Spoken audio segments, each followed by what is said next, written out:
السلام عليكم ورحمة الله وبركاته. الحمد لله نحمده ونستعينه ونستغفره ونؤمن به ونتوكل عليه ونعوذ بالله من شرور أنفسنا ومن سيئات أعمالنا. من يهده الله فلا مضل له ومن يضلل فلا هادي له، وأشهد أن لا إله إلا الله وأشهد أن محمدا عبده ورسوله.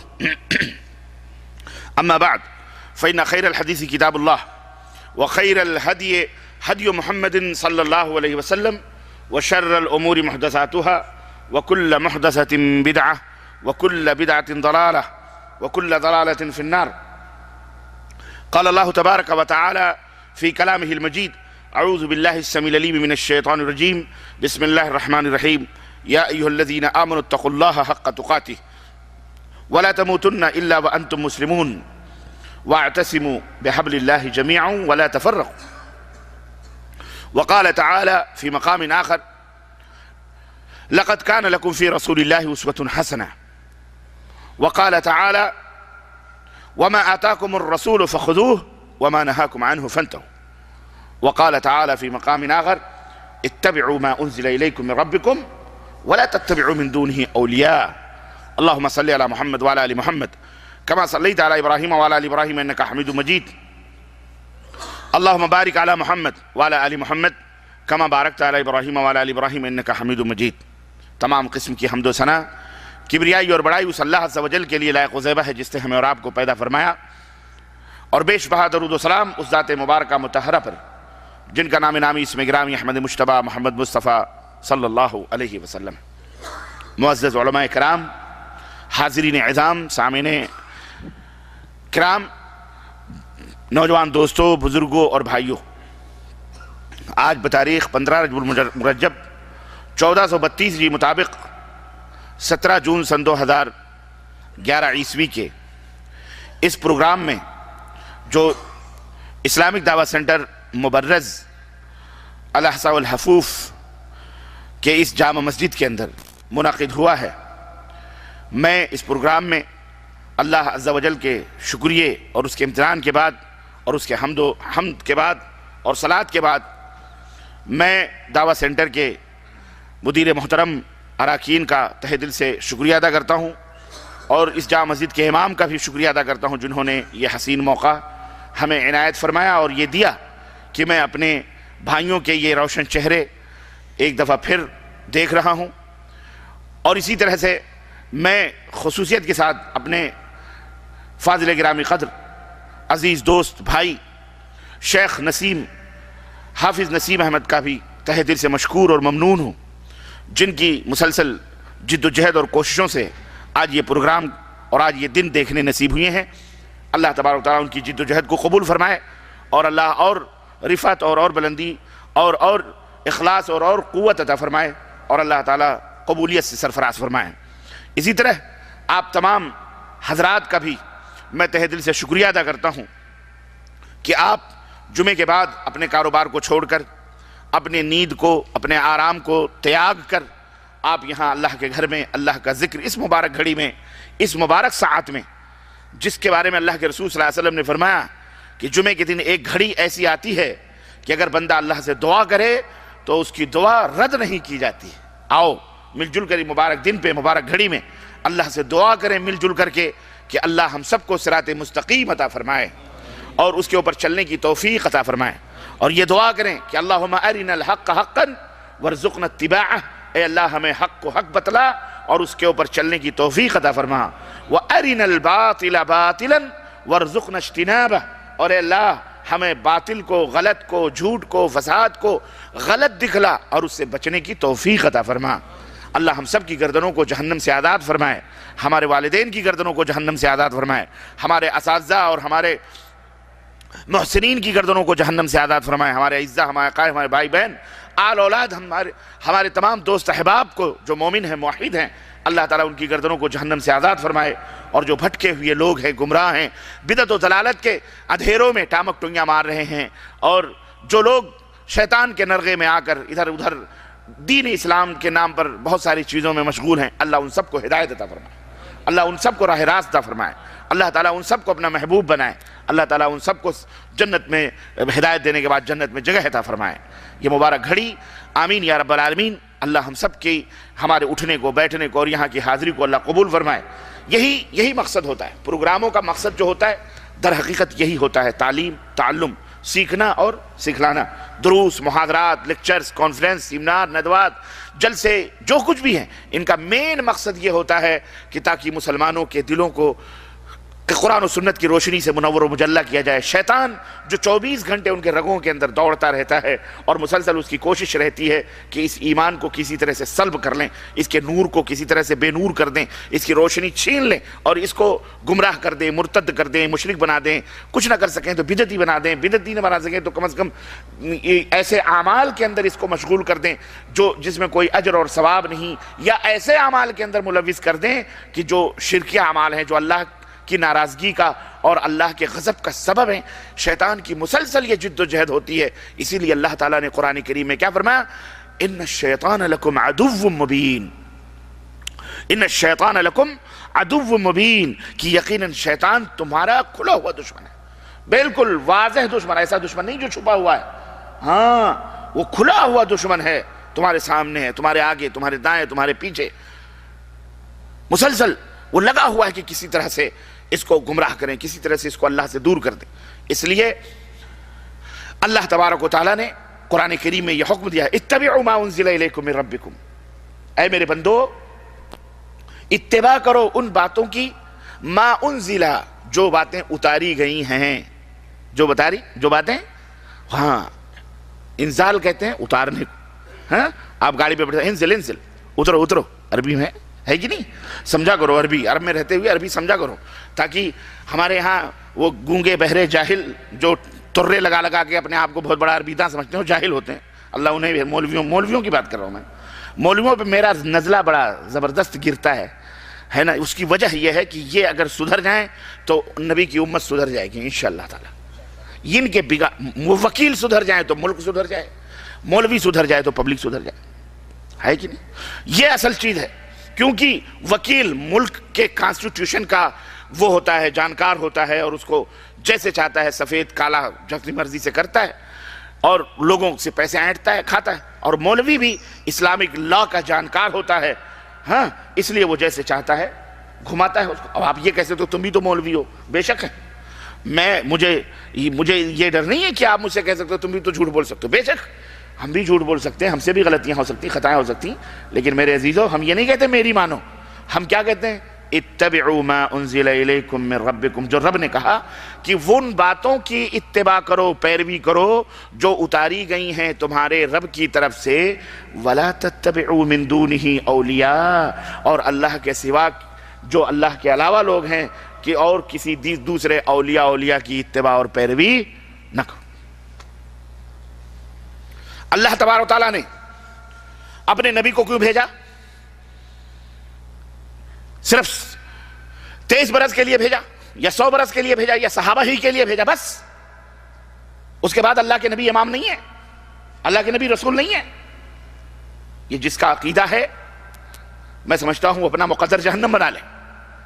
ہمارا عقیدہ یہ ہے کہ لا الہ الا اللہ محمد الرسول اللہ، محمد صلی اللہ علیہ وسلم اللہ کے رسول ہیں، محمد صلی اللہ علیہ وسلم اللہ کے ہیں، مطلب کیا ہیں؟ قیامت تک کے لیے ہیں۔ کس کے لیے؟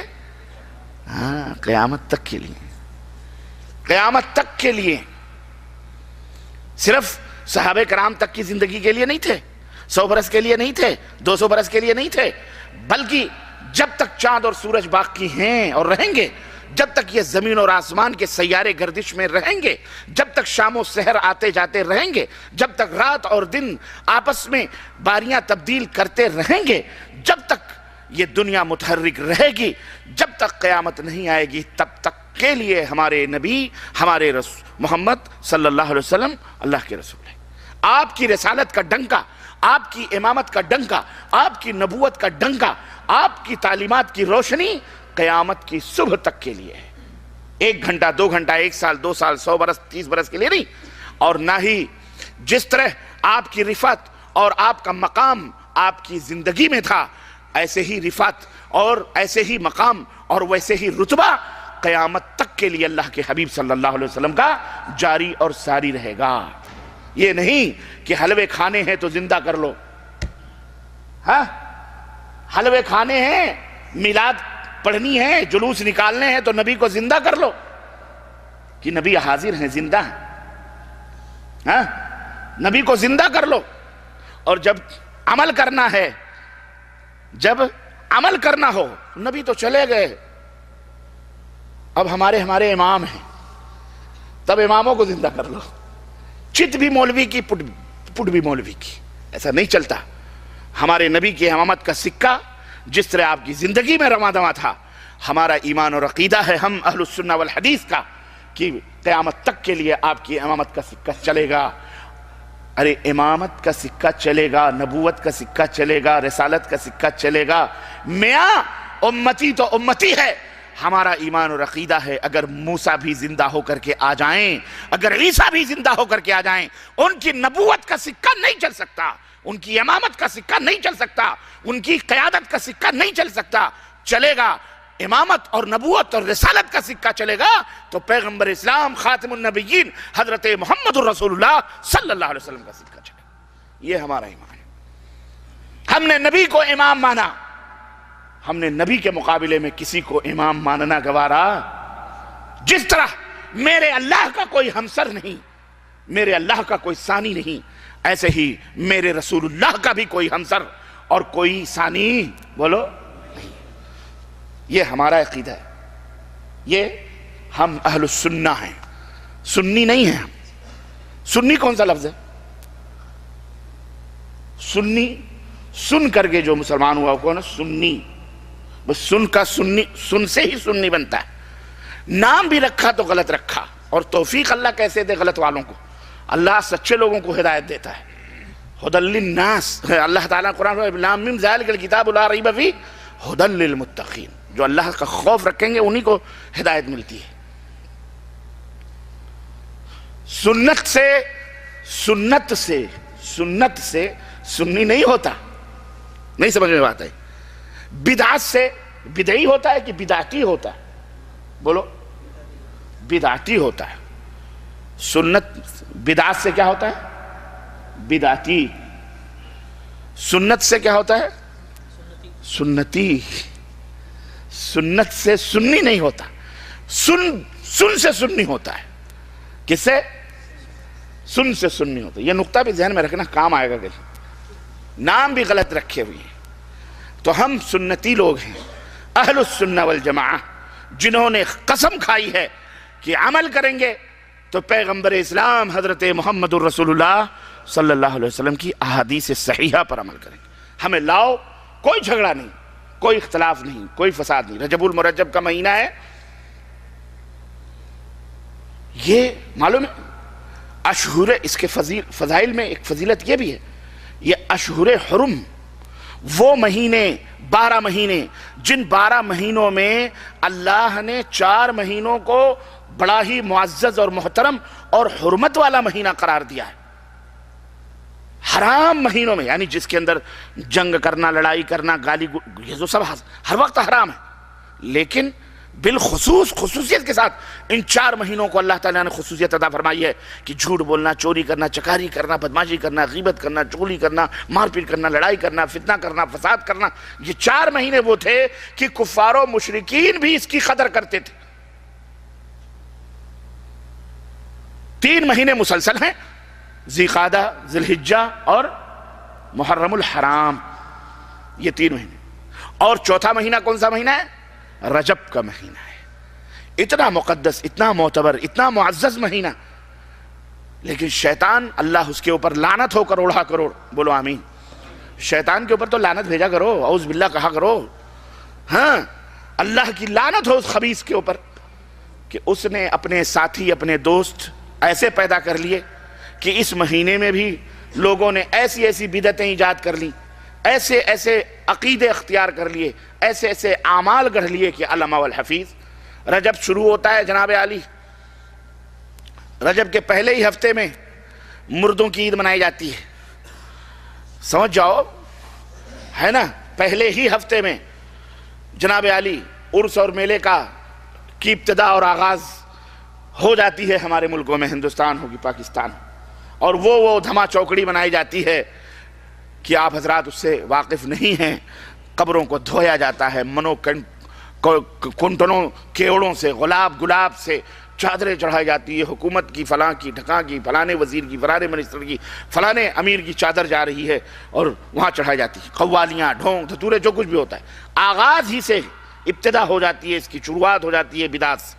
اور اس کے بعد جناب علی 22 رجب آتا ہے تو کنڈے بھرے جاتے ہیں، معلوم ہے آپ کو رجب کے کنڈے، 22 رجب آتی ہے تو کنڈے بھرے جاتے ہیں، پھر آخر میں 27 رجب آتی ہے تو شب معراج منایا جاتا ہے، معراج النبی کے نام پر وہ دھما چوکڑی ہمارے ملکوں میں منائی جاتی ہے، اور مولوی خوب مرغے کھا کے ڈکرتا ہے اور خوب چوک اور چوراہوں پر چیختا اور چلاتا ہے، اور آپ بھی نہ سمجھو نہ بوجھو، سبحان اللہ سبحان اللہ سبحان اللہ سبحان اللہ، خوب اسٹیجوں پہ بیٹھ کے خوب مشاعروں کی طرح سے تقریریں کرواتے اور کرتے اور سنتے ہیں، اور سود کے اور لوگوں کے غبن کے پیسے، چوری چکاریوں کے پیسے ان میلاد کی محفلوں میں باقاعدے صرف کی جاتی ہیں۔ ہاں اور کیا ہے؟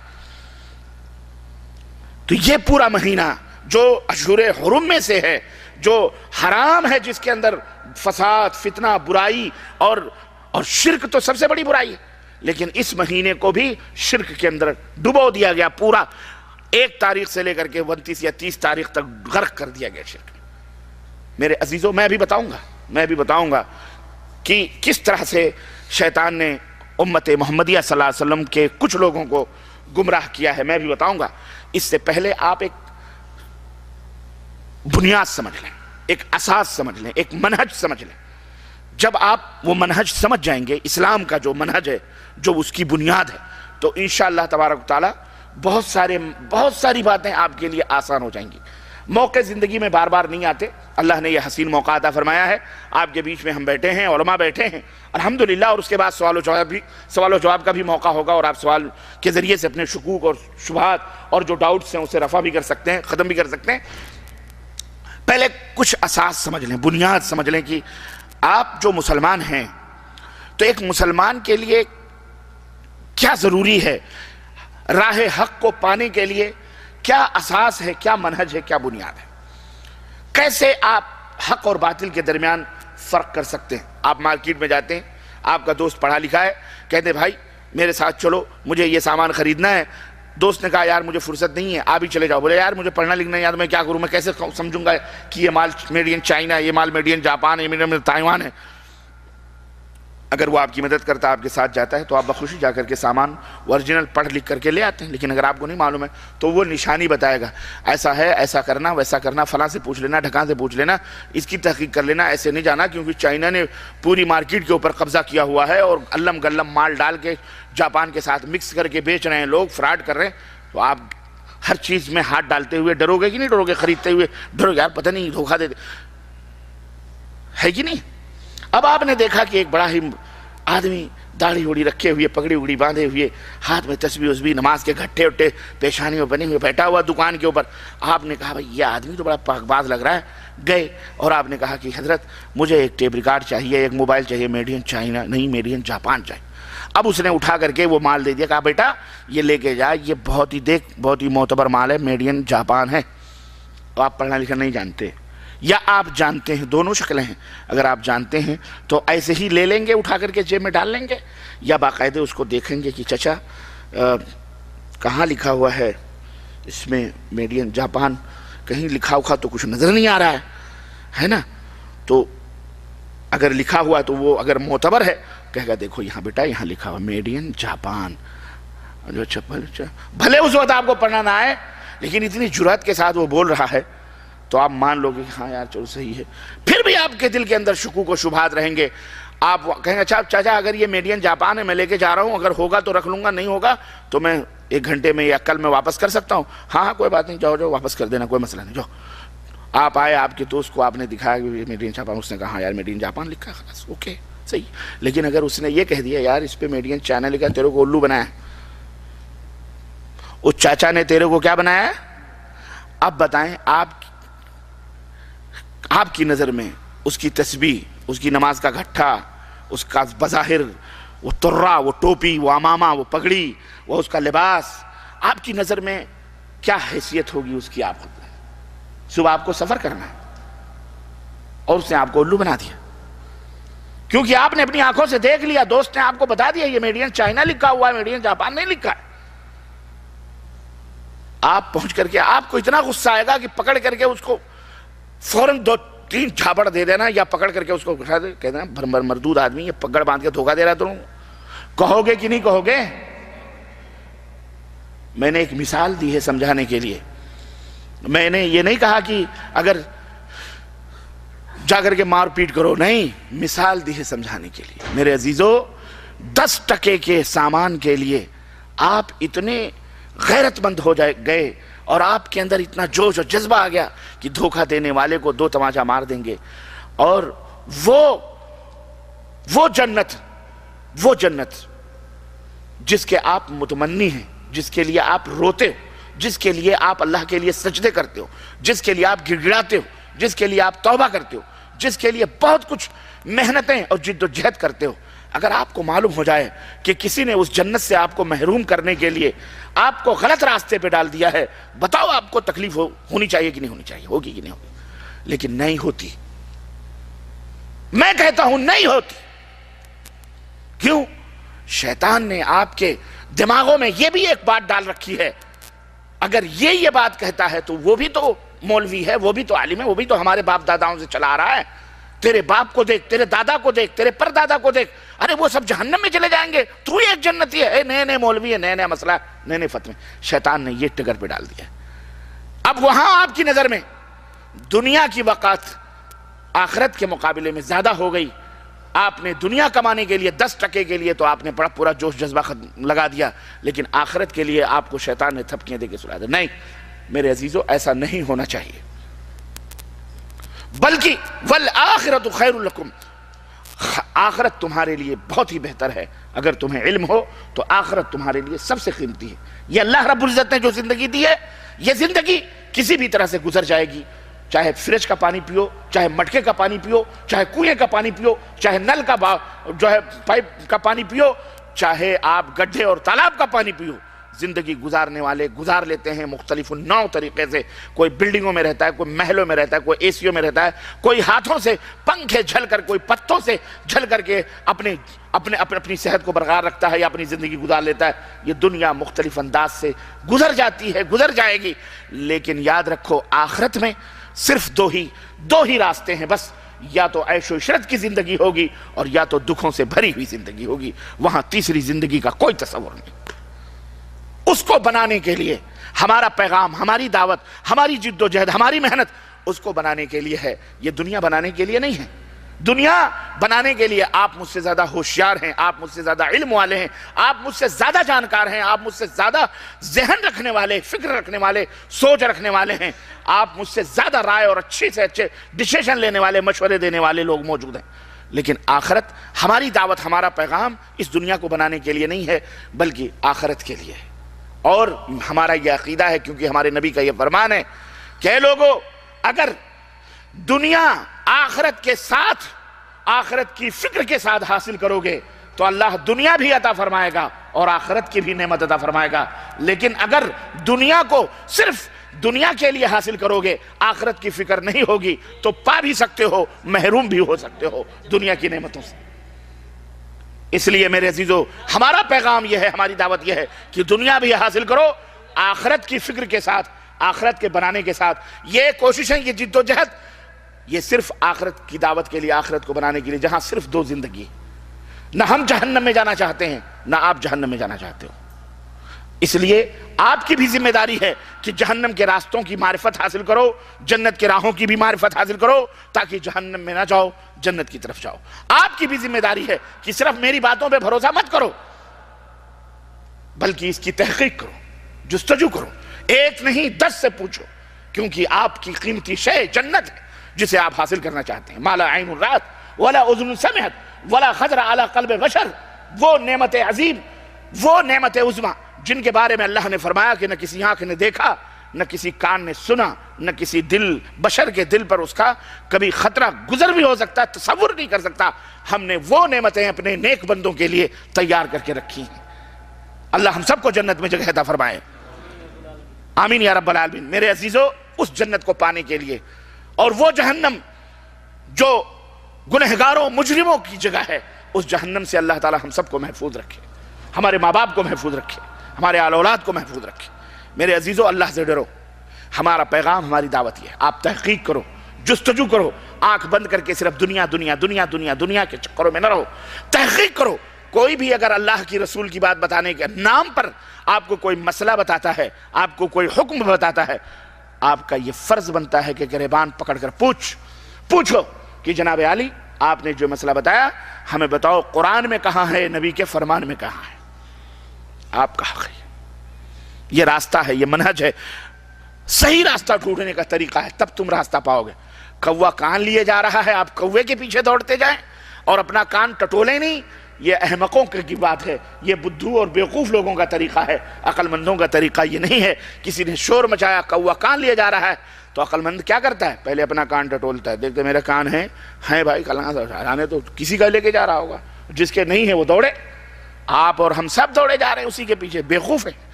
اس لیے میرے عزیزو، یاد رکھو، گل میں، گلشن میں، نسیم سحری میں، بلبلو دیکھ لو کہ گھات میں صیاد نہ ہو۔ ہر جگہ دیکھو کہ کہیں یہاں شیطان بیٹھ کر شکار تو نہیں کر رہا ہے۔ جس طرح اس چھوٹے سے سامان کی خریداری میں آپ اس چچا میاں کے ٹوپی، اس کی داڑھی، اس کے تسبیح اور اس کے مسلح سے متاثر نہیں ہوئے، بلکہ آپ گلا پکڑ لو گے کہ جھوٹ بولتے ہو، یہ تمام رکھ کے دھوکہ دیتے ہو، ایسے ہی آپ کا یہ فرض بنتا ہے کہ دین کے کمانے میں بھی یہ ٹوپیاں اور یہ داڑھیاں اور یہ تمام سب چیزیں کبھی بھی دھوکہ نہ دیں آپ کو۔ یاد رکھو، شیطان ہر بھیس میں آتا ہے۔ اس نے کہا لَأَقْعُدَنَّ لَهُمْ صِرَاطَكَ الْمُسْتَقِيمِ۔ شیطان کو جب اللہ تعالیٰ نے مردود بارگاہ کیا تو اس نے کیا کہا معلوم ہے؟ لَأَقْعُدَنَّ لَهُمْ صِرَاطَكَ الْمُسْتَقِيمِ۔ اے اللہ، میں ضرور ضرور تیرے بندوں کے لیے بیٹھوں گا صراطک المستقیم، تیرے صراط مستقیم پر، یعنی جو سیدھا راستہ جنت کی طرف جا رہا ہے اس راستے پر میں بیٹھوں گا اور پھر انہیں گمراہ کروں گا۔ کہاں بیٹھے گا وہ؟ شراب خانے میں، طوائف کے اڈے پر، جوئے اور سٹوں کے اڈوں پر، بولو، کچڑ پیٹیوں میں، میونسپلٹی کارپوریشن کے کچڑوں میں، بلدیہ میں؟ نہیں، وہ کہاں بیٹھے گا؟ صراطک المستقیم، سیدھی راہ پر۔ اب مسجد میں امامت کرنے کوئی آئے گا تو چڈی اور بنیان پہن کے نہیں آئے گا، اسے امام بنائے گا کوئی؟ ظاہر ہے امام اس قوم کے اندر جو معتبر لباس ہے، محترم ڈریس ہے، وہ پہن کر کے آئے گا، وہ ہے کہ نہیں؟ تو جب شیطان صراط مستقیم پر بیٹھے گا تو شراب کی بوتل ہاتھ میں لے کر کے نہیں بیٹھے گا اور کہے گا آؤ آؤ میں تمہیں جنت کی راہ بتلاؤں۔ آپ وہ مردود آدمی، پہلے شراب کی بوتل تو پھینک، آپ اس کی طرف جاؤ گے؟ کوئی آدمی شرابی آپ کو جنت کی طرف بلائے، کہو گے آپ بھلے وہ جنت کی طرف بلا رہا ہو لیکن آپ نہیں مانو گے، شراب پی رہا ہے، یہ پاگل ہو گیا، مجنون ہو گیا۔ آپ کو شیطان اسی تصور میں آئے گا۔ میں ایک ذہن دینا چاہتا ہوں، سمجھنے کی کوشش کیجئے۔ جس تصور آپ کے جو سانچہ اور جو نمونہ آپ کے دماغ میں ایک معتبر اور مقدس شخصیت کا ہے، اسی سانچے اور اسی شکل و صورت، اسی شباہت میں اور اسی انداز میں شیطان آپ کے پاس آئے گا اور آپ کو گمراہ کرنے کی کوشش کرے گا۔ کرسچن بن کے نہیں آئے گا، یہودی بن کے نہیں آئے گا، غیر مسلم بن کے نہیں آئے گا، بلکہ اسی سانچے میں آئے گا جو آپ کے دماغ میں ایک معتبر اور مقدس آدمی کی شکل و صورت ہوتی ہے یا ہونی چاہیے، تب آپ کو گمراہ کر پائے گا۔ ورنہ شراب لے کر کے جوا سٹا کندھے پہ لٹکائے وہ شخص، وہ شیطان آپ کو گمراہ نہیں کر سکتا۔ اور پھر وہ صراط مستقیم پر بیٹھے گا تو فحاشی، بدکاری، بے حیائی لے کر کے نہیں بیٹھے گا، بلکہ بہت اچھی چیزیں لے کر کے بیٹھ کر کے آپ کو گمراہ کرے گا۔ اس لیے یہ وارننگ ہے آپ کے لیے کہ کوئی بھی عمل کرو تو اس سے پہلے یہ دیکھو، یہ سوچ لو کہ اس کے اوپر مدینے والے کی مہر ہے یا نہیں ہے۔ آسان لفظوں میں وما آتاکم الرسول فخذوہ وما نہاکم عنہ فانتہوا، رسول جس بات کا تمہیں حکم دیں وہ لے لو، اور جس بات سے منع کریں اس سے بولو ہاں رک جاؤ۔ اللہ نے فرمایا لقد کان لکم فی رسول اللہ اسوۃ حسنہ، اے لوگو تمہارے لیے نبی کی زندگی بہترین نمونہ ہے، آئیڈیل ہے، اسوہ ہے، قدوہ ہے تمہارے لیے۔ یعنی اب تمہیں سنورنا ہے، سجنا ہے، مجھے راضی کرنا ہے، خوش کرنا ہے، میرا قرب حاصل کرنا ہے، جنت میں آنا ہے، تو پیغمبر نمونہ بن کے جا رہے ہیں، رسول سیمپل بن کے جا رہے ہیں، رسول آئیڈیل بن کے جا رہے ہیں۔ انہی کو دیکھو، انہی کی سیرت پڑھو، انہی کو دیکھو، ان کی ٹرو کاپی بنو، ان کی کیا بنو؟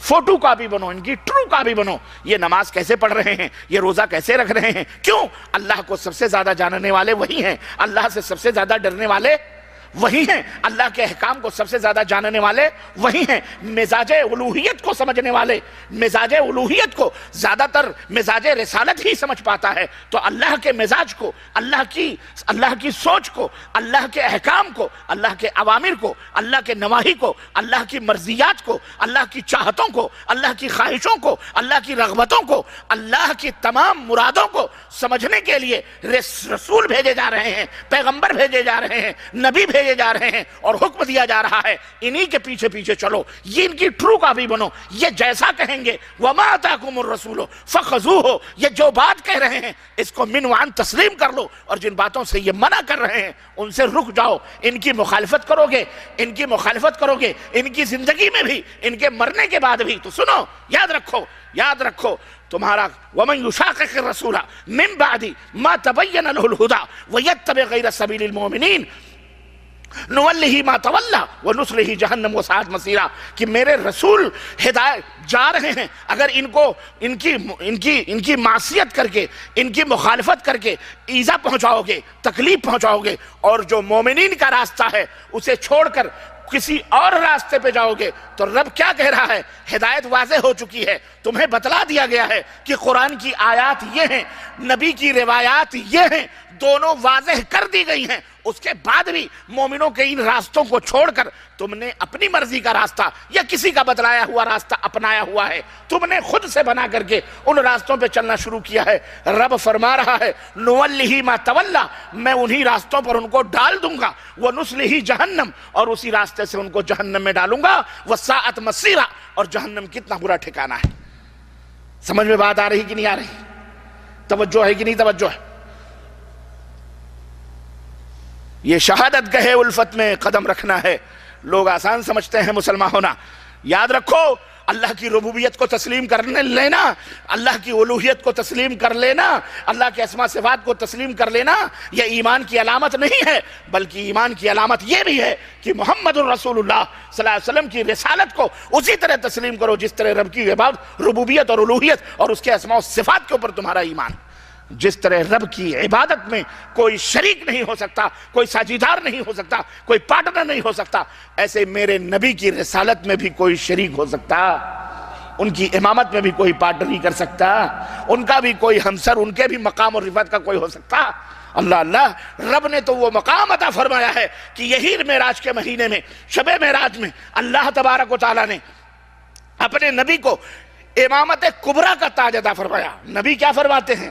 یہ رات تھی معراج کی، آسمانوں سے گزرتے ہوئے، جنت اور جہنم کی سیر کرتے ہوئے، اپنے رب سے نماز کے فریضے لیتے ہوئے، ہدیے تحفے لیتے ہوئے، جب میں بیت المقدس میں پہنچتا ہوں وہاں دیکھتا ہوں کہ ایک جم غفیر ہے، مسجد کھچا کھچ بھری ہوئی ہے۔ میں نے کہا جبریل یہ کون لوگ ہیں؟ جبریل نے کہا اے اللہ کے نبی یہ انبیاء ہیں، یہ رسول ہیں، آدم سے لے کر کے عیسیٰ تک جتنے بھی انبیاء اور رسول اس دنیا کے اندر بھیجے گئے سب کے سب بیٹھے ہوئے ہیں۔ جبریل یہ کس کا انتظار کر رہے ہیں؟ یہ کیوں بیٹھے ہوئے ہیں؟ آقا فرماتے ہیں کہ جبریل نے کہا کہ یہ آپ کا انتظار کر رہے ہیں، آپ کا انتظار کر رہے ہیں، یہ نماز کا انتظار کر رہے ہیں۔ جبریل یہ نماز کیوں نہیں پڑھتے؟ ان کا امام کون ہے؟ میری زبان سے اتنے کلمے نکلنے تھے، جبریل نے میری باہیں پکڑی اور امامت کے مصلے پہ کھڑا کر دیا، کہا یہ امامت نہیں بلکہ آج ان سب کا ایک کیا امام تجھے کروانی ہے، تیرے سر پہ امامت کبریٰ کا تاج رکھا گیا، آیا تو بعد میں تھا لیکن تو سب کا امام بنا کر کے بھیجا گیا ہے۔ یہ مقام ہے، یہ رفعت ہے پیارے نبی حضرت محمد الرسول اللہ جسے اللہ نے امام بنایا ہو. ہم تم جس کو امام بنائے اس کی کیا ویلو اور اہمیت ہوتی ہے؟ تم نے بھی امام بنائے، تم نے بھی امام بنائے، اور ہم نے دیکھے کیسے کیسے امام بنا لیے تم نے. کس نے اتھارٹی دی تم کو امام بنانے کی؟ کس نے یہ حق دیا تم کو؟ کس نے یہ پاور دیا؟ اللہ جس کو امام بنائے وہ امام ہوتا ہے. بولو بولو، کس نے کہا تمہیں مذہب بنانے کے لیے؟ کیا اسلام تمہارے لیے کافی نہیں؟ بولو، کیا اسلام تمہیں پسند نہیں آیا؟ ارے اسلام تو ایک دین ہے. ان الدین عند اللہ الاسلام. اللہ کا پسندیدہ دین کون سا دین ہے؟ اسلام. یہ تمہیں پسند کیوں نہیں آیا؟ کیوں شیطان کے چکروں میں آ گئے تم؟ کس نے اختلاف پیدا کیا امت کے اندر؟ کس نے اصلاح کے بعد فساد برپا کیا امت کے اندر؟ نبی نے اصلاح کی تھی امت کی، فسادیوں نے بعد میں آ کر کے فساد پیدا کر دیا. اب جب ہم اصلاح کی بات کرتے ہیں یہ فسادی کہتے ہیں یہ فساد پیدا کرتے ہیں. ابتدا کس نے کری ہے؟ ہم نے کیا کہا؟ ہم نے کہا اگر سکہ چلے گا یا تو مدینے والے کا چلے گا یا عرش والے کا چلے گا، اور تیسرے کا سکہ چل سکتا تو ہم گستاخ رسول ہو گئے. اور آپ نے نبی کے مقابلے میں ایسے ایسے معصوم امام بنا بنا کر کے کھڑے کر دیے. آپ سب سے بڑے اللہ اور اس کے رسول کے متبع پیروکار ہیں. واہ رے واہ، تلک اذن قسمۃ ضیزہ. یہ تو بہت ناانصافی کی بات ہے. میرے عزیزو، ہمارے نبی کا مقام، مقام نبوت اگر کوئی مانتا ہے، صرف زبان سے نہیں، زبان سے سب مانتے ہیں. غلام احمد قادیانی بھی تسلیم کرتا ہے، بوہری بھی سب تسلیم کرتے ہیں، لیکن زبان سے نہیں، زبان سے بھی ہو اور عمل سے اس کا اظہار بھی ہو، تب آدمی مومن ہوتا ہے.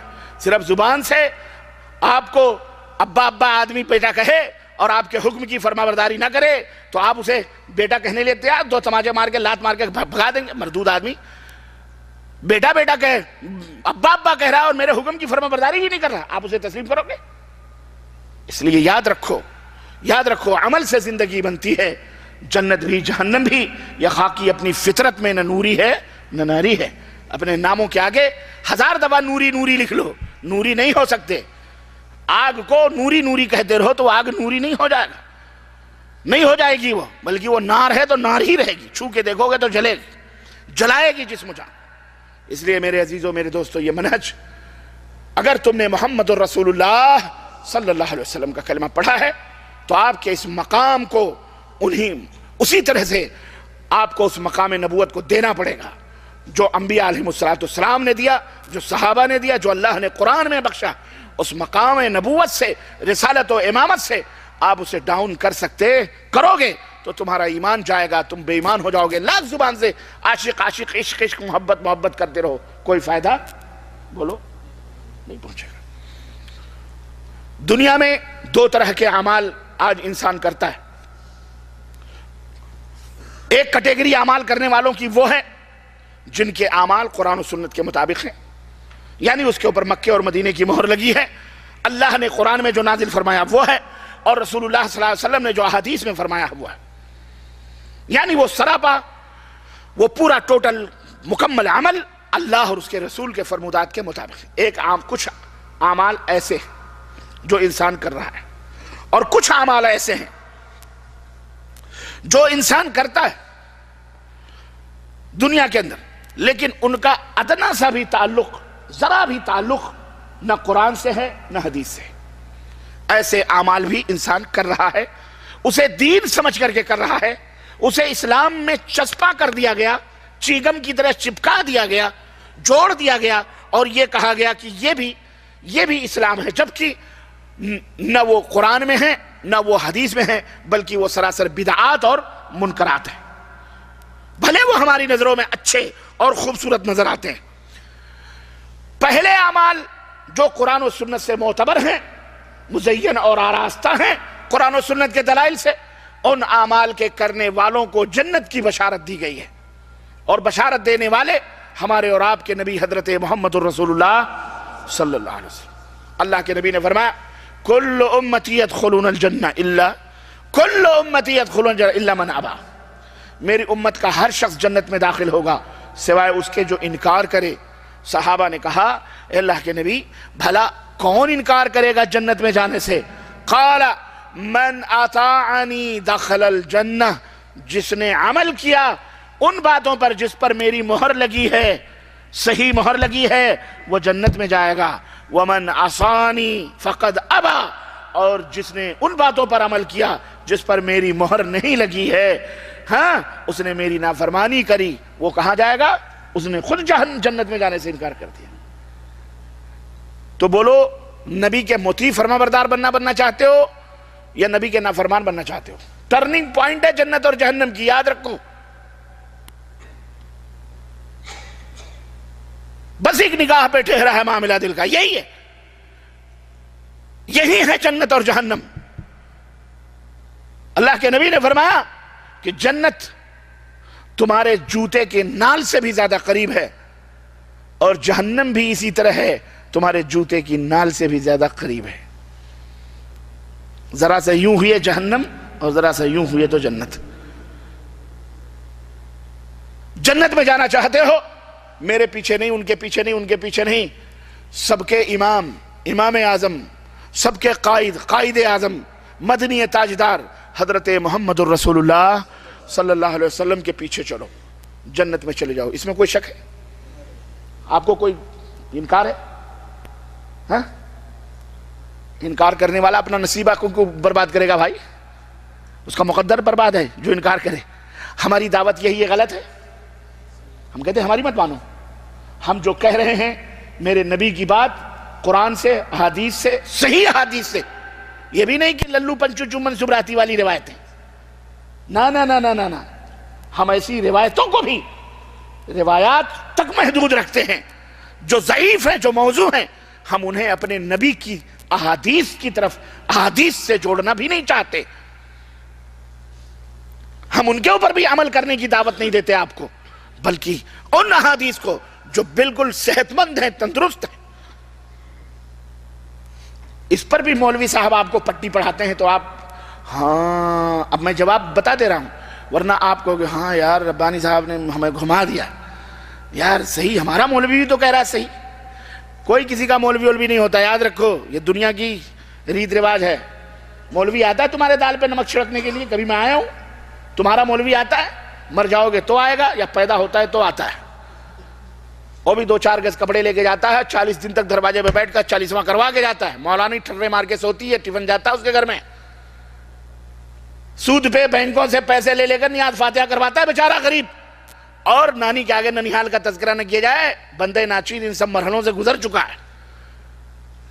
اولاد قرضہ دیتی ہے بینکوں کا بیچاری، کما کما کے رکشے چلا کر کے، اور مولوی کھاتا ہے مرغ مسلم ٹرے مار کے، ابھی قبر میں سر اے سی بھی لگوانی ہے۔ واللہ بدلا خواب میں آئے تھے تمہارے ابا حضور بڑے گرمی میں ہیں، اندر اے سی لگوانی ہے، کتنے پیسے چاہیے؟ 30,000 35,000 40,000 کی اسپلٹ آتی ہے ہندوستان پاکستان میں، اسپلٹ لگواتا ہے، اندر اتنی گرمی ہے، مزار بنایا، درگاہ بنایا، وہاں بھی اے سی لگائی ہوئی ہے، اندر کی آگ کی بھٹیاں جل رہی ہیں، ہاں ٹھنڈی لگتی ہے۔ مولوی یہاں بھی تمہیں پٹی پڑھاتا ہے، کہتا ہے ضعیف حدیث۔ ضعیف کس کو کہتے ہیں؟ بڈھے کو کہتے ہیں، کمزور کہتے ہیں۔ لوگو تمہارے ماں باپ ضعیف ہو جائیں تو کیا ان کو تم نکال دو گے؟ تو یہ ربانی جو ضعیف کہہ رہا ہے، ضعیف پہ مت عمل کرو، ضعیف پہ مت عمل کرو، تو اپنے ماں باپ کو بھی نکال دو اپنے دروازوں سے، اپنے گھروں سے۔ تمہارے ماں باپ ضعیف ہو جائیں تو کیا ان کو نکال دو گے؟ تب تم کہو گے نہیں مولوی صاحب نہیں نکالیں گے۔ تب ایسے ہی ضعیف حدیثیں بھی ہیں، جیسے ضعیف ماں باپ کو نہیں نکالو گے، ایسے نبی کی ضعیف جو حدیثیں ہیں نا، بھلے ضعیف ہیں، ان کے اوپر بھی عمل کرو، ان کو بھی بولو۔ بات صحیح ہے کہ نہیں صحیح ہے؟ بولو صحیح ہے، میں بھی کہہ رہا ہوں صحیح، سمجھ میں آ رہی ہے؟ میں آپ کو دونوں پڑھائی پڑھا رہا ہوں، سمجھ رہے ہیں؟ اس وقت میں وکالت کر رہا ہوں اپوزیشن کی بھی، حزب مخالف کی بھی، اور سامنے والے کی، تاکہ آپ کی سمجھ میں بات آوے۔ صحیح بات ہے، مثال اس نے بڑی شاندار دی ہے، لیکن اس مثال میں ایک کمی ہے۔ اب آپ جب میں اس کا جواب دوں گا نا تو آپ کہو گے یار صحیح بات ہے شیخ، آپ نے بھی تو صحیح بات کہی، یہ بھی تو صحیح ہے. ہاں اصل میں دیکھو باطل جھوٹ وہ کتنا آپ کی نظروں میں نا بہت پہاڑ بن کر کے آئے گا، ایسا لگے گا یار اس دیوار کو گرانا بہت مشکل ہے. لیکن اگر آپ کے پاس دلیل ہے نا، پھونک دو گے ریت کی طرح اڑ جائے گا. واللہ کوئی حیثیت نہیں اس کی ہے، کوئی حیثیت اس کی نہیں ہے. شرط یہ ہے کہ آپ کے پاس علم ہونا چاہیے. اور وہ علم کون سا علم؟ قال اللہ قال الرسول، اللہ نے جو فرمایا رسول، یہ سب سے بڑا علم ہے. اس سے بڑا علم کچھ ہو سکتا ہے؟ ہاں یہ سب سے بڑا علم. اس نے کہا ماں باپ ضعیف ہیں تو کیا ان کو تم نکال کے باہر کر دو گے؟ تو جب تم ماں باپ جو ضعیف ہیں انہیں نکال کے باہر نہیں کر سکتے تو نبی کی حدیث اتنی بیکار ہیں کہ تم نکال کے باہر کرو گے؟ تو یہ مولوی جھوٹ بولتا ہے ضعیف پہ عمل مت کرو. وہ کہے گا یہ مولوی جھوٹ تم کو پٹی پڑھا دیا اس کی بات پہ عمل مت کرو. سنو اس کا جواب کیا. اس سے مولوی صاحب سے کہو مولوی صاحب بات سمجھ میں آ گئی آپ کی، ٹھیک ہے ماں باپ ضعیف ہوں ہے نا تو انہیں گھر سے باہر نہیں نکالیں گے. آپ ایک جواب دو، آپ تو نوجوان ہیں تندرست ہیں، آپ کی بیگم بھی نوجوان ہیں تندرست ہیں، تو یہ بتاؤ کہ آپ کی اماں جو بڈھی ہیں، ماں باپ جو ضعیف ہیں کمزور ہیں، اب آپ کی بیگم کو سلا کر آپ اماں سے کہو گے برتن مانجو، اماں سے کام لوگے؟ برتن مچاؤ گے؟ جھاڑو مرواؤ گے؟ ابا سے کدال پھاوڑے سڑک کھدواؤ گے؟ کھیت جتواؤ گے؟ بھینس چرواؤ گے؟ دودھ دہاؤ گے؟ ابا ضعیف ہیں، جب جوان تھے کمزور طاقتور تھے تو سب کرتے تھے، لیکن اب تم جوان ہو چکے ہو، اب تم مضبوط ہو، تمہاری بیگم مضبوط ہے. اگر وہ تمہاری بیگم ٹھرے مار کے سوئے بیچاری بڑھیا اٹھ کر کے جھاڑو برتن کرے کھانا پکائے، گاؤں والے لعنت بھیجیں گے کہ نہیں بھیجیں گے؟ کیوں؟ اس لیے کہ گھر میں توانا تندرست مضبوط صحت مند عورت اور مرد موجود ہیں. تو ضعیف لوگوں سے کام نہیں لیا جائے گا، ان سے کام نہیں سمجھے آپ، نہیں لیا جائے گا. جب صحیح حدیثیں موجود ہیں، نبی کی ٹناٹن پکی حدیثیں، بخاری مسلم ترمذی ابو داؤد نسائی سب کچھ صحت کے ساتھ محدثین نے پرکھ کر جانچ کر ہمارے سامنے کر دی ہیں کہ نبی کی یہ صحیح حدیثیں موجود ہیں اسی مسئلے میں، انہی احکام کے اندر، تو ان صحیح حدیثوں کو کام میں لیا جائے گا اور ضعیف حدیثوں کو سائیڈ میں کر دیا جائے گا. ان سے بھی کام، بولو بات میری بھی صحیح ہوئی کہ نہیں ہوئی؟ بولو 100% صحیح ہے. اور آیا اگر کہیں اس نے نہلے پہ دہلا، اس کے اوپر وہ نہیں بول سکتا، یہ میرا چیلنج ہے، جاؤ. اس کے اوپر وہ شرمندہ ہو جائے گا، وہ کہے گا ہاں یار اس کو کسی نے ضرور سمجھا دیا اچھی طرح سے. جواب دیکھیں، کہاں کی اینٹ کہاں کا توڑا، بھانمتی سے رشتہ جوڑا. ضعیف حدیثوں کو نکالا کس نے؟ ہم نے نہیں نکالا، الحمدللہ ہماری کتابوں میں موجود ہیں، ابو داؤد میں موجود ہیں، نسائی میں موجود ہیں، ابن ماجہ میں موجود ہیں، ترمذی میں موجود ہیں، دارمی میں موجود ہیں، بیہقی میں موجود، یہ سب ہماری کتابیں ہیں، اہل الحدیث کی کتابیں ہیں. جاؤ، میں چیلنج کرتا ہوں ہمارے ملکوں میں جو مذہب کے نام پر لوگ اپنے دھرم اپنا چلا رہے ہیں، دکانیں چلا رہے ہیں مولوی، ان سے پوچھو کہ تمہیں بھی توفیق ہوئی ہے حدیث کی کتابیں لکھنے کی؟ کوئی ہے تمہارے پاس حدیث کی کتابیں؟ تمہارے کسی مولوی نے لکھی ہے تو بتاؤ. قیامت آ سکتی ہے لیکن اس کا جواب نہیں دے سکتے ہیں. ان کے پاس نہ بخاری ہے، نہ مسلم ہے، نہ ترمذی ہے، نہ ابو داؤد ہے، نہ نسائی ہے، نہ یہ سب ہماری کتابیں ہم نے لکھی، ہمارے اماموں نے لکھی، محدثین نے لکھی، اہل الحدیث نے لکھی. آج اپنے مذہب بنا کر انہی سے نوک پلک سوار رہے اور انہی کو الٹا، انہی کے چاہنے والوں کو الٹا گالیاں دے رہے ہیں. سمجھ میں بات آ رہی کہ نہیں آ رہی؟ میرے عزیزوں، میرے دوستوں، عرض کرنے کا مطلب یہ ہے کہ جو اعمال ہیں جیسا کہ میں نے بتلایا 2 طرح کے کرنے والے. ایک کچھ اعمال وہ ہیں جو قرآن و سنت کی صحیح روایتوں سے ثابت ہیں، اللہ اس کے رسول کو راضی کرنے کے لیے، اللہ اور اس کے رسول کے فرمودات ہیں ان اعمال پر، ظاہر ہے کہ وہ کرنے والے جنت میں جائیں گے. اور کچھ اعمال ہیں جن کے اوپر صحیح حدیثیں، اس کی کوئی دلیل نہیں، ادنا سا بھی تعلق قرآن و سنت سے نہیں ہے، اس کے کرنے والے جہنم میں جائیں گے کیونکہ وہ بدعت ہیں اور وہ منکرات ہیں. واضح صاف. دو ٹوک اسلام کا فیصلہ ہوتا ہے، اس کے اندر کوئی لاگ لپیٹ نہیں ہوتی۔ میرے عزیزو، بدعت کن کاموں کو کہا جاتا ہے یا بدعت کس کو کہتے ہیں؟ بدعت کی تعریف بھی سنتے چلو۔ بدعت ان کاموں کو کہا جاتا ہے جو کام ثواب سمجھ کر، جو کام ثواب سمجھ کر ایجاد کیا جائے، گڑھا جائے، اور اس کام کا، اس عمل کا تعلق نہ قرآن سے ہو نہ حدیث سے ہو۔ مثال کے طور پر رجب کے کنڈے، مثال کے طور پر رجب کا مہینہ، اس کی مناسبت سے یہ رجب کا جو کنڈا بھرا جاتا ہے، آپ کو معلوم ہے؟ کس کو معلوم ہے رجب کا کنڈا بھرا جاتا ہے، کیسے بھرا جاتا ہے؟ ماشاءاللہ یہاں کسی کے گھر میں نہیں بھرا جاتا یا کوئی نہیں جانتا؟ چلو مت بتاؤ، مجھے معلوم ہے۔ سوچتے ہوں گے کون جائے گا اپنی پول کھلوانے، میں ہی بتا دیتا ہوں۔ رجب کا کنڈا 22 رجب کو بھرا جاتا ہے۔ دوپہر ہی سے گھر ور لیپ پوت کر کے برابر کر دیے جاتے، میری اماں بھرا کرتی تھی، مجھے معلوم ہے۔ اور پوریاں بنتی ہیں اور میٹھی چیزیں بنتی ہیں، وہ لکیر کھینچ دیتی تھی اماں کہ ہم لوگ چھوٹے چھوٹے تھے، اندر نہیں آنا بیٹا، میاں میاں ہوگا، یہ میاں میاں ہوگا۔ میاں میاں ہوگا مطلب یعنی میاں صاحب آگے فاتحہ ہوتے تھے، اللہ اللہ ہو گئے۔ تو ایک پوڑی بھی نصیب نہیں ہوتی تھی کھانے کے لیے، اور کچے مٹی کے برتن ہوتے تھے روٹکے کی طرح، ان کچے برتنوں میں پوڑیاں رکھی جاتی تھی، کچے برتنوں میں میٹھی چیزیں رکھی جاتی تھی، اور اس دن گوشت وغیرہ جو ہے نہیں پکتا ہے۔ یہ بھی بتاؤ، جن کے گھروں میں رجب کے کنڈے، اس دن گوشت مچھی نہیں پکتی، نہیں پکائی جاتی ہے، میٹھی میٹھی چیزیں ہوتی ہیں۔ اور پھر مغرب کے ٹائم یا عصر سے مغرب کے بیچ میں مولوی صاحب آتے تھے اور جناب علی فاتحہ پڑھتے تھے، فاتحہ کر کر کے کس کے نام کی، جعفر صادق کے نام کے کوڑے ہیں وہ، اور پھر نیاز واز ہو جاتی تھی۔ پھر گاؤں میں باقاعدے وہ سب کے گھر مٹھائی میٹھی چیزیں تقسیم ہوتی تھیں، گھر والوں کو بھی ملتی تھی کھانے کے لیے، اور سب کھاتے تھے فاتحہ ہونے نیاز دلانے کے بعد۔ یہ ہے رجب کا کنڈا۔ اس میں کئی نیتیں ہوتی ہیں، کئی وہ ہوتی ہیں کہ یہ اس لیے مختلف عورتیں اپنی اپنی نیت رکھتی ہیں، منت رکھتی ہیں، اس حساب سے وہ کیا جاتا ہے۔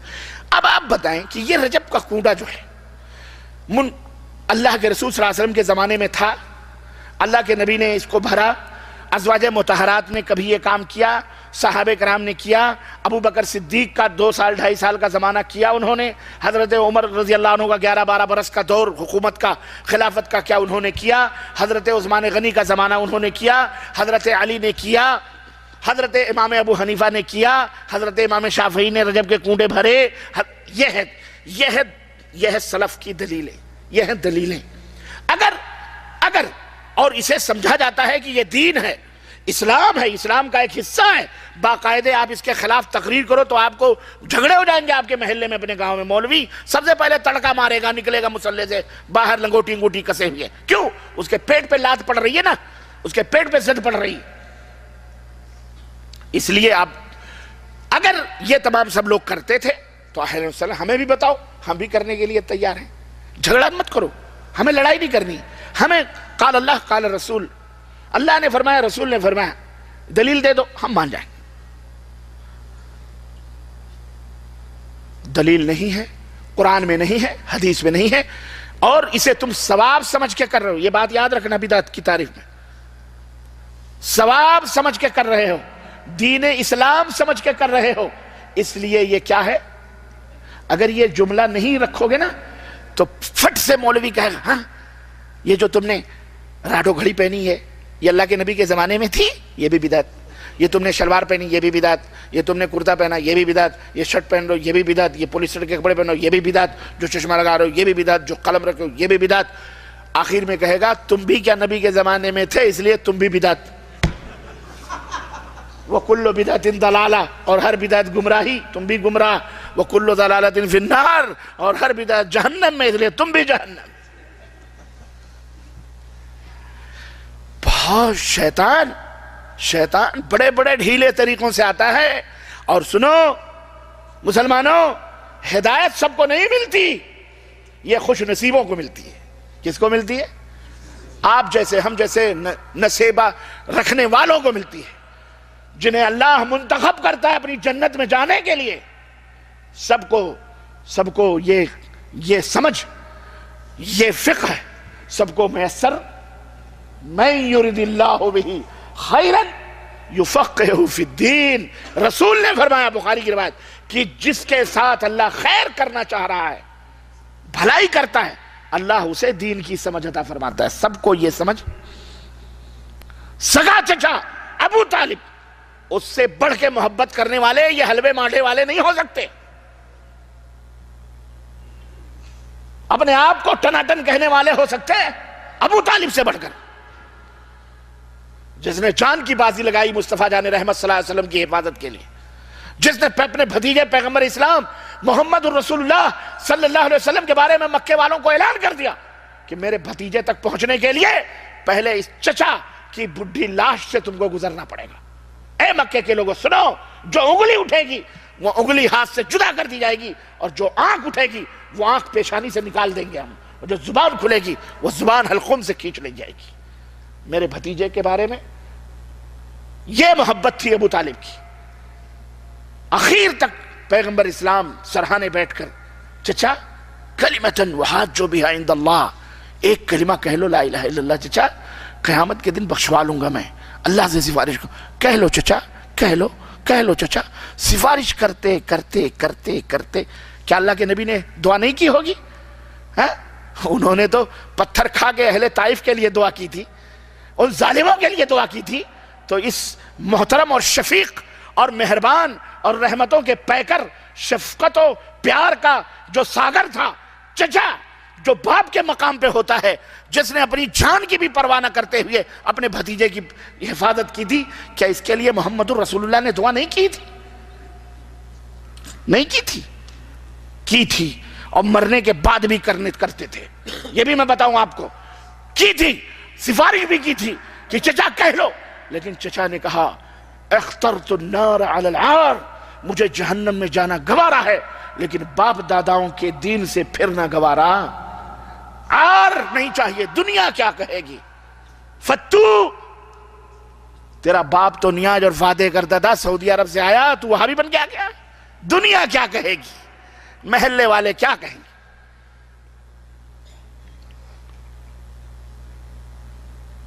ابھی تھوڑی دیر پہلے ہمارے ایک بھائی سے ملاقات ہوگی، تازہ نیوز میں آپ کو بتاؤں، میں سمجھتا ہوں ہندوستان پاکستان کے ہر شاعر اور ہر نظم پڑھنے والے، مولوی ہوں، عام ہو، جاہل ہوں، کوئی بھی ہوں، انٹرنیشنل پیمانے کا شاعر، نعتیہ شاعر، جو میں سمجھتا ہوں کہ اس صدی کا نعتیہ شاعر سب سے بڑا ہے، مشہور شخصیت اجمل سلطان پوری کا نام آپ نے سنا ہے؟ ضرور سنا ہو، اجمل سلطان پوری سنا ہے کہ نہیں سنا آپ نے؟ مشاعرے بھی پڑھتے ہیں، بھارت ہندوستان کے اوپر ان کی نظم بھی ہے۔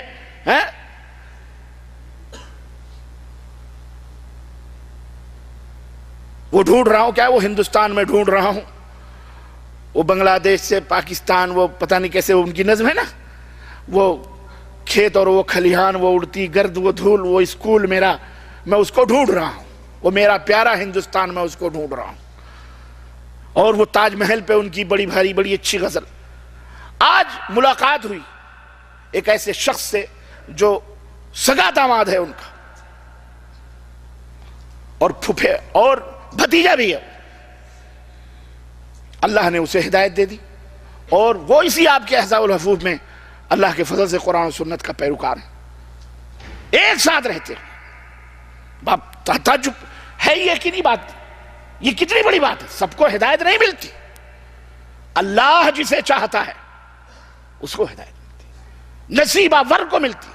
اجمل سلطان پوری اتنے بڑے عاشق رسول اور بننے والے، اور اتنے بڑے شاعر، انٹرنیشنل پیمانے کے شاعر، دنیا ان کو جانتی ہے، مشاعروں کے حوالوں سے سنتی ہے، جلسوں میں، جلوسوں میں۔ میں بھی بلدے ناچیز بھی کسی زمانے میں، جب جاہلیت کے زمانے میں تھا، بدعتی مشرک، تو ان کی بھی نظم بڑے شوق سے پڑھتا تھا میں۔ زیر سایہ گنبد شام کا سویرا ہے بس، اور سنہری جالی سے، پورا کرو، اور سنہری جالی سے رونما سویرا ہے، قبر میں فرشتوں سے مصطفیٰ نے فرمایا، قبر میں فرشتوں سے مصطفیٰ نے فرمایا جاؤ اس کو سونے دو، یہ غلام میرا ہے۔ منکر نکیر آئیں گے تو پوچھیں گے نہیں، اللہ کے نبی آگے کہیں گے چل چل چل یہ تو میرا غلام ہے سورہ۔ ایسی جھوٹی تسلیاں دی ہیں اجمل صاحب نے، اللہ انہیں ہدایت عطا فرمائے۔ دعا کرو اللہ نے ان کے داماد کو، ان کے گھر والوں کو ہدایت دی تو اللہ انہیں بھی ہدایت عطا فرمائے، اور ان بھائی سے بھی میں نے کہا آپ بھی دعا کرو۔ بہرحال بڑی خوشی کی بات، مجھے تو بڑی خوشی ہوئی، میں نے کہا اللہ نے آپ کو ہدایت دی۔ واقعی چچا ابو طالب مر گئے ایڑیاں رگڑ کر، لیکن انہیں ہدایت نصیب نہیں ہوئی۔ اللہ کے نبی وفات کے بعد بھی دعا کرتے رہے اپنی چچا کے لیے کہ اللہ ان کو معاف کر۔ اللہ نے نازل فرمایا قرآن اور کہا ان کے لیے مغفرت کرو یا نہ کرو، ان کے لیے تم 70 دفعہ بھی معافی مانگو گے، اللہ مشرکوں کو کبھی معاف کر سکتا، کبھی اللہ معاف نہیں کرے گا۔ تو خوش نصیب ہو کہ اللہ تعالیٰ نے ہمیں دین کی سمجھ عطا فرمائی ہے کہ آج الحمدللہ قرآن اور حدیث ہم سمجھ رہے ہیں۔ ورنہ لوگوں کو حدیث بتاؤ کہ تو کہا حدیث سمجھنے والا آ گیا، اتنے بڑے بڑے مولوی نہیں سمجھتے، تو آیا سعودی عرب سے 4 جمعہ 8 دن حدیث سمجھنے والا ہوگا۔ حدیث سمجھنے کے لیے بہت بڑی عقل چاہیے۔ اس لیے میرے عزیزوں، میرے دوستوں اور بھائیوں، کام وہ کرو جس کے اوپر حضرت محمد الرسول اللہ صلی اللہ علیہ وسلم کی مہر لگی۔ بدعت میں بتا رہا تھا، آپ کو کہیں گے آپ بھی بدعت، آپ بھی جہنم میں۔ اس کا کیا جواب ہے؟ اس کا جواب اسی تعریف میں، اور وہ تعریف میری اپنی بھی نہیں۔ آؤ صحیح بخاری اور صحیح مسلم کے حوالے سے 2 حدیث ہیں۔ ام المومنین عائشہ صدیقہ رضی اللہ تعالیٰ عنہ فرماتی ہیں کہ اللہ کے رسول صلی اللہ علیہ وسلم نے فرمایا من احدث فی امرنا هذا ما لیس منہ فہو رد۔ من احدث، جو شخص کسی نئی بات کو ایجاد کرے، پیدا کرے، فی امرنا، ہماری شریعت میں، ہمارے دین میں۔ دین کی ہر بات اجر و ثواب کا سبب ہے کہ نہیں ہے؟ بولو، دین کی باتوں پہ عمل کرنے سے اجر و ثواب ملتا ہے کہ نہیں ملتا ہے؟ تو اللہ کے نبی نے کیا فرمایا؟ ہمارے لائے ہوئے اس دین میں، فی امرنا، حکم میں، جو شخص نئی بات کا اضافہ کرے فہو رد، تو وہ مردود ہے۔ وہ کیا ہے؟ مردود ہے، یعنی ناقابل قبول ہے۔ صحیح مسلم کے اندر اللہ کے رسول صلی اللہ علیہ وسلم نے فرمایا من عمل عملا لیس علیہ امرنا، جس نے کوئی عمل کیا، ایسا عمل جس کے اوپر ہماری مہر نہیں ہے، میرا حکم نہیں ہے، فہو رد، تو وہ مردود ہے۔ کلیئر ہو گئی نا؟ بدعت کی تعریف کلیئر ہو گئی۔ کیا؟ کوئی ایسا عمل ایجاد کرنا جس کے اوپر نبی کی مہر نہ ہو، اور اسے ثواب سمجھ کر کے، دین سمجھ کر کے کرنا، یہ کیا ہے؟ بدعت۔ اب اس مولوی سے کہو مولوی صاحب ہم نے جو یہ گھڑی پہنی ہے، معاف کرنا آپ کی نظر لگ گئی ہوگی، یہ لے ہی لو تم، اس کا مقدر خراب، یہ میں نے ثواب کی نیت سے نہیں پہنا ہوا، آپ نے ثواب اجر کی نیت سے گھڑی پہنی۔ آج آپ کو راڈو مل گئی، راڈو پہن لیا، کل آپ کو سیکو مل جائے گی، سیکو پہن لیں، کوئی بھی گھڑی مل جائے۔ آپ نے یہ پینٹ شرٹ ثواب سمجھ کے پہنا، آج آپ پینٹ شرٹ پہنے، کل کرتا پجامہ پہن لیں، پرسوں توپ پہن لیں گے، کل لنگی بنیان پہن لیں گے۔ ثواب سمجھ کر کے کوئی قلم لگاتا ہے، کوئی ثواب سمجھ کر کے کیا کہتے ہیں کرتا اور پجامہ پہنتا ہے، جوتا چپل پہنتا ہے، کوئی ثواب سمجھ کے کرتا ہے۔ یہ سب وسائل ہیں دنیا کے، یہ ثواب سمجھ کر کے نہیں کیے جاتے، بلکہ یہ ثواب کے کاموں تک پہنچنے کے لیے یہ ذرائع ہیں، ان کو استعمال کیا جاتا ہے، یہ بذات خود مطلب مقصود نہیں ہوتے۔ سمجھ رہے ہیں نا؟ تو یہ ہے بدعت۔ تو اب اگر کوئی شخص آپ سے کہے کہ بدعت تم بڑا بدعت کرتے ہو، تم بھی بدعت، پیدا ہوئے تو تم بھی بدعت، دال چاول ملایا تو شرک کی تعریف۔ ہمارے یہاں ایک مولانا ہیں کہ چوچا شریف کے معروف ہیں، بہرحال وہ کہتے ہیں شرک شرک شرک شرک، اتنا شرک، ابے تو دال چاول ملایا تو یہ بھی تو شرک ہے۔ بدعت نئی چیز پیدا ہوئی، تو پیدا ہوا تو یہ بھی تو بدعت ہے کیونکہ تو نیا پیدا ہوا ہے۔ یہ الو بناتے ہیں، مسخری کرتے ہیں، یہ اسلام نہیں ہے، یہ دین نہیں ہے۔ تو میں نے کہا رجب کے کنڈے بھرتے ہیں، رجب کے کنڈے کے لیے یہ بدعت ہے۔ کیوں؟ اس لیے کہ اس کا ثبوت نہ قرآن میں ہے نہ حدیث میں ہے، عید میلاد النبی نہ قرآن میں ہے نہ حدیث میں ہے۔ جتنی بھی بدعت، یہ اساس آپ کی سمجھ میں آ گیا کہ نہیں؟ بنیاد آ گئی کہ نہیں آ گئی؟ اتبعوا ما انزل الیکم من ربکم وَلَا تَتَّبِعُوا مِن دُونِهِ أَوْلِيَاءَ، پیروی کرو ان باتوں کی جو آسمان سے رب نے تمہارے لیے، تمہارے رب نے اتاری ہیں، اور ان کی پیروی نہ کرو جو اپنے طور پر اللہ کے علاوہ جو اولیاء دوست لوگوں نے بنائے ہیں ان کی باتوں کے اوپر عمل۔ ہاں، ہمارا دین کتاب اللہ اور سنت رسول اللہ، یہ اساس، یہ بنیاد۔ بات بالکل قریب میں لے جا کر کے آپ کو ختم کرنا چاہوں گا، ٹائم نہیں ہے ہمارے پاس اور ٹائم بھی ختم ہو رہا ہے۔ یہ منہج ہے، یہ سمجھنے کا، صحیح راستے تک پہنچنے کا، منزل پانے کا یہ راستہ ہے جو میں نے آپ کو دیا ہے، اور ایک ایسا اصول دیا ہے جو سارے اصولوں پہ انشاءاللہ بھاری آپ کے لیے آسان ہے زندگی میں، کبھی بھی حق اور باطل کو پہچان سکتے ہو۔ ایک مسئلہ اور رہ گیا ہے، وہ بھی میں آپ کو بتا دوں۔ جب آپ یہ کہو گے یہ نیاز نہیں دینا، وہ نہیں دینا، وہ کہیں گے کیا یہ حرام ہے؟ حرام ہے تو ہمیں بتاؤ کہاں قرآن میں لکھا ہے، کہاں حدیث میں لکھا ہے کہ رجب کا کنڈا بھرنا حرام ہے، 11ویں کرنا حرام ہے، عید میلاد النبی منانا حرام ہے؟ کہاں لکھا ہے قرآن میں، کہاں لکھا ہے حدیث میں؟ تو یقیناً آپ کو قرآن حدیث میں تو اس نام سے تو ملے گا نہیں۔ کیوں؟ اس لیے کہ یہ قرآن و حدیث جب اتر رہے تھے اس زمانے میں تو ان کا وجود بھی نہیں تھا، پتہ لتا نہیں تھا۔ تو ان سے کہو ایک تو دلیل تم نے خود دے دی کہ یہ نبی کے زمانے میں نہیں تھے اس لیے بھی یہ حرام ہے نا، نمبر ایک۔ نمبر دو، اللہ کے نبی نے کیا فرمایا کہ من عامل عملا لیس علیہ امرنا، جس نے کوئی عمل کیا اور ہمارا حکم اس عمل پہ نہیں ہے فہو رد، تو وہ رد ہے، تو مردود ہے۔ تو یہ جو تم عمل کر رہے ہو نیکی سمجھ کے، اللہ کے نبی کا حکم کہاں ہے؟ حکم ہے تو دو، ہم بھی ماننے کے لیے، اس لیے یہ حرام۔ تو وہ کہے گا اچھا پھر تو بھینس کا گوشت کیوں کھاتے ہو؟ الٹے گئے آپ، یہ سب آپ کو شکوک بتلا رہا ہوں۔ بھینس کا گوشت کھانا بھی حرام ہے، بتاؤ قرآن میں کہاں لکھا، حدیث میں کہاں لکھا ہے کہ بھینس کا گوشت کھاؤ؟ بھینس کا ذکر کہاں ہے؟ تو آپ پھنس جاؤ گے کہ نہیں پھنس جاؤ؟ پھنسو گے، لیکن اللہ تعالیٰ آپ کو راستے بتلائے گا۔ اس کے لیے اس کے کہو کہ بھائی گوشت کھانا یہ ہم دین نہیں سمجھتے، گوشت والے مسلمان ہم نہیں ہیں کہ گوشت کھا کے مسلمان بنے اور نماز روزہ چھوڑ کے بیٹھ جائیں، ہم ایسے مسلمان نہیں ہیں۔ گوشت کھانا اسلام نہیں ہے، گوشت کھانا دین۔ بولو ارے کھاؤ تو کھاؤ، نہیں کھاؤ نہ کھاؤ، کوئی ضروری ہے گائے کا گوشت کھاؤ، کوئی ضروری ہے بھینس کا گوشت کھاؤ؟ ہم نہیں کھاتے، بعض لوگ نہیں کھاتے، بعض لوگ مچھی کھاتے ہیں، بعض لوگ بکرا کھاتے ہیں، بعض لوگ بٹیر کھاتے ہیں، بعض لوگ مرغیاں کھاتے ہیں۔ کسی کو گائے کا گوشت سوٹ نہیں کرتا، کسی کو بھینس کا گوشت سوٹ نہیں کرتا، کسی کو کھجلی ہوتی، کسی کو بیماری ہو جاتی، تو کیا وہ مسلمان نہیں ہے؟